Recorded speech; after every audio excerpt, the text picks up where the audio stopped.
लाल सेब वाली लड़की और एक राजकुमार की कहानी। बहुत समय पहले की बात है।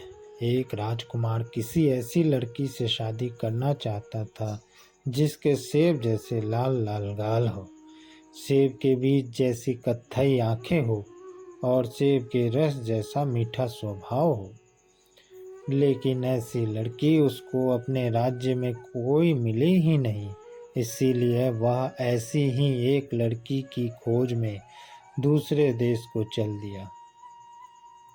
वह घोड़े पर सवार था। 3 दिन और 3 रात की लगातार सवारी के बाद वह एक ऐसी जगह पहुंचा जहां छोटी छोटी झाड़ियों की एक कतार लगी थी। उस कतार में एक झाड़ी के नीचे एक बालों वाली टांग बाहर निकली हुई थी। वह वहां रुक गया। तभी उसने एक आवाज सुनी, उफ मेरी बदकिस्मती, मैं यहाँ चिपक गया हूँ। राजकुमार ने पूछा, तुम कौन हो? वही आवाज फिर बोली, मेरी टांग खींचो, तभी तुमको पता चलेगा कि मैं हूँ। अच्छा, कहकर राजकुमार ने जोर लगाकर उसकी वह टांग खींची तो वह एक छोटा आदमी जिसका शरीर गोल था और वह लाल और हरे रंग के कपड़े पहने था, बाहर निकल आया। उसने राजकुमार को अपने को बाहर निकालने के लिए धन्यवाद दिया। राजकुमार ने पूछा, मुझे तुम्हारी सहायता करके बड़ी खुशी हुई, पर तुम इन झाड़ियों में क्यों खड़े थे, यह तो बताओ। वह आदमी बोला, एक राक्षस ने मेरी बेटी को चुरा लिया है। जैसे ही उसने मेरी बेटी को यहाँ आकर पकड़ा तो मैं यहाँ आकर छिप गया। राजकुमार ने पूछा, तो क्या वह तुम्हारी बेटी को यहाँ से उठाकर ले गया है? हाँ, उसने उसको अपनी एक उंगली और अंगूठे के बीच में दबाया और ले उड़ा। मैं तो बिल्कुल गूंगा सा हो गया और खांस भी न सका। यह तो बहुत बुरा हुआ। वह उसे किस तरफ ले गया है? वह उसे भूखे कुत्ते, थकी हुई जादूगरनी और खाई के पार बने दरवाजे के उस पार ले गया है। ऐसा उस छोटे आदमी ने राजकुमार को बताया। राजकुमार ने दोहराया, भूखे कुत्ते, थकी हुई जादूगरनी और खाई के पार बने दरवाजे के उस पार। मैं तुरंत ही जाता हूँ और तुम्हारी बेटी को लेकर वापस आता हूँ। मगर वह देखने में है कैसी? उस आदमी ने जवाब दिया, गाल उसके सेब जैसे लाल हैं, आंखें उसकी सेब के बीज जैसी कत्थई हैं और स्वभाव उसका सेब के रस जैसा मीठा है। अगर तुम यह सुनते ही राजकुमार को इंतजार कहाँ। इसी लड़की की तो तलाश थी उसको। सो वह तो यह जा और वह जा। वह तुरंत ही अपने घोड़े पर सवार हो गया और दौड़ चला। वह हवा की गति से भागा जा रहा था कि एक कुत्ते का घर आया। कुत्ता अपने घर से निकलकर भौंकने लगा, राजकुमार, राजकुमार, तुम कहाँ जा रहे हो? राजकुमार बोला, मैं राक्षस के किले को जा रहा हूँ, जहाँ सेब जैसे सुर्ख गाल वाली, सेब के बीज जैसी कत्थई रंग की आँख वाली और सेब के रस जैसे मीठे स्वभाव वाली लड़की कैद है। कुत्ता बोला, मैं बहुत भूखा हूँ, पहले मुझे हड्डी दो, तभी मैं तुमको जाने दूंगा। राजकुमार बोला, तुम भूखे हो तो मेरे पास हड्डी तो नहीं है, पर मेरा खाना तुम ले सकते हो। यह लो कुछ रोटियां और इन्हें खाकर अपनी भूख मिटाओ। कहकर राजकुमार ने उसे अपनी सारी रोटियां दे दी।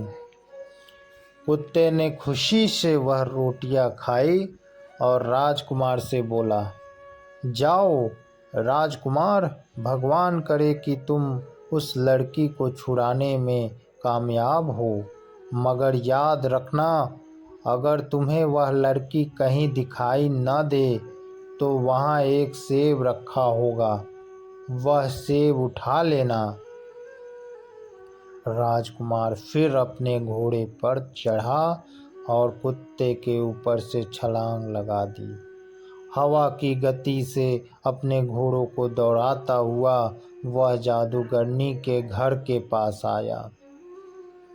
जादूगरनी ने पूछा, राजकुमार, तुम कहाँ जा रहे हो? राजकुमार ने जवाब दिया, मैं राक्षस के किले को जा रहा हूँ, जहाँ सेब जैसे सुख गाल वाली, सेब के बीज जैसे कत्थई रंग की आँख वाली और सेब के रस जैसे मीठे स्वभाव वाली लड़की कैद है। जादूगरनी ने कहा, मुझे सोने के लिए एक कंबल चाहिए। जब तुम मुझे एक कंबल दोगे तभी मैं तुम्हें जाने दूंगी। राजकुमार बोला, तुम थकी हुई हो, मेरे पास कंबल तो नहीं है, पर मेरे पास यह मखमली कोट है, यह तुम ले सकते हो, यह लो। यह कहकर राजकुमार ने उसे अपनी लंबा मखमली कोट उसे दे दिया। जादूगरनी ने वह लंबा कोट अपने शरीर के चारों तरफ लपेट लिया और बोली, अब तुम जा सकते हो राजकुमार। भगवान करे कि तुम उस लड़की को छुड़ाने में कामयाब हो, पर हाँ, याद रखना, अगर तुम्हें वह लड़की ना मिले तो वहाँ एक सेब रखा होगा, उसको जरूर उठा लेना। राजकुमार जादूगरनी के मकान के ऊपर से छलांग लगाता हवा की सी तेजी के साथ फिर उस लड़की की खोज में चल दिया और अब आया वह खाई के पार एक बड़े दरवाजे के पास। ची ची, राजकुमार, तुम कहाँ जा रहे हो? दरवाजे ने पूछा। मैं राक्षस के किले को जा रहा हूँ, जहाँ सेब जैसे सुखगाल वाली, सेब के बीज जैसे कत्थई रंग की आँख वाली और सेब के रस जैसे मीठे स्वभाव वाली लड़की कैद है। राजकुमार ने कहा, ची ची, पहले मेरे जोड़ों में तेल लगाओ, तभी मैं तुम्हें वहाँ से जाने दूंगा। दरवाजे ने कहा। राजकुमार बोला, ओह, तुम्हारे जोड़ों में तो बहुत जंग लगी है, मेरे पास कोई तेल तो नहीं है, हाँ, थोड़ा साबुन है, वही ले लो। कहकर उसने दरवाजे के जोड़ों में थोड़ा सा साबुन लगा दिया। दरवाजा खुश होकर बोला, जाओ राजकुमार, जाओ, भगवान करे कि तुम उस लड़की को छुड़ाने में कामयाब हो, पर एक बात याद रखना, अगर तुम्हें वह लड़की वहाँ दिखाई न दे तो वहाँ एक सेब रखा होगा, उसको ज़रूर उठा लेना। राजकुमार ने दरवाजे के ऊपर से छलांग लगाई और फिर घोड़ा नचाता चला गया। आखिर वह राक्षस के किले पे पहुंचा। वह सीधा घोड़ों को सीढ़ियां चढ़ाता सामने वाले दरवाजे पर पहुंचा। वह किले के पीछे पहुंचा, पर उसे न तो वहाँ कोई राक्षस दिखाई दिया और न ही वह लड़की। वह आगे वाले कमरे में गया पर वहाँ भी उसको कोई दिखाई नहीं दिया। वह रसोई में गया, वहाँ भी उसे न राक्षस दिखाई दिया न वह लड़की। अब वह उस राक्षस के सोने के कमरे में पहुंचा। वहाँ उसने खर्राटों की आवाज़ सुनी। उसने अंदर झांक कर देखा तो राक्षस गहरी नींद सो रहा था और पास ही एक तस्तरी में एक सेब रखा हुआ था। तभी राजकुमार को याद आया कि सभी ने उससे क्या कहा था। हाँ, अगर तुम्हें वह लड़की वहाँ दिखाई न दे तो वहाँ एक सेब रखा होगा, उसको ज़रूर उठा लेना। सो उसने हाथ बढ़ाकर वह सेब उठा लेना चाहा, पर उसके छूने से पहले ही वह सेब एक लड़की में बदल गया, जिसके गाल सेब की तरह सुर्ख थे और आंखें सेब के बीजों की तरह कत्थई रंग की थी। लड़की ने रो कर कहा, राजकुमार मुझे बचा लो। राजकुमार बोला, आओ चले, मेरा घोड़ा नीचे खड़ा है। और वे दोनों वहां से भाग लिए। राजकुमार ने लड़की को घोड़े पर बिठाया और दौड़ चला। तभी राक्षस की आंख खुल गई। वह वहीं से चिल्लाया, दरवाजे दरवाजे, रोको उसे।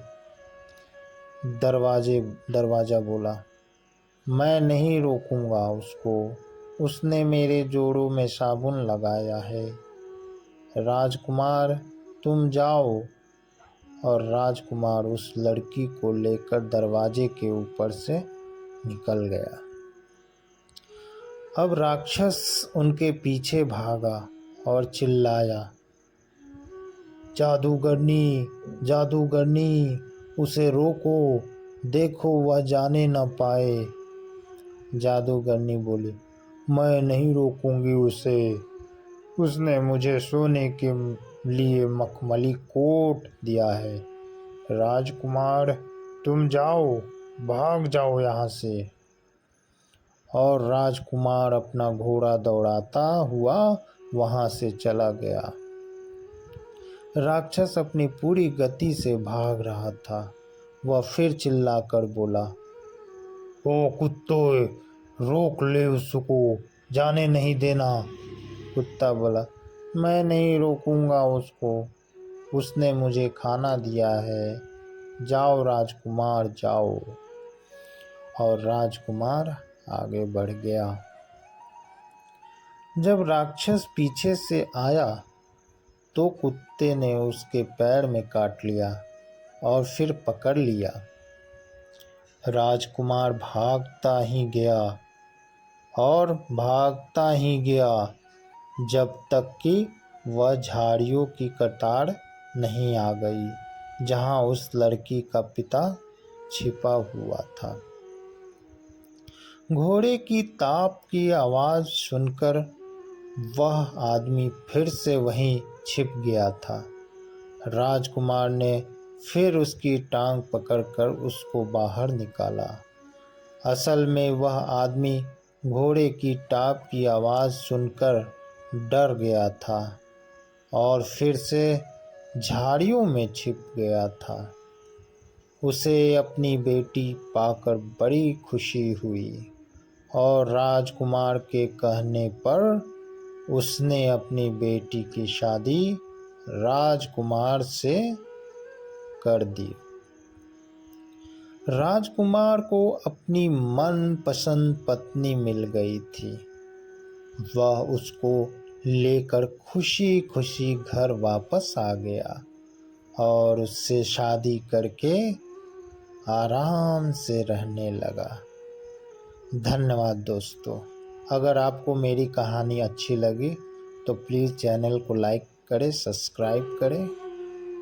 धन्यवाद।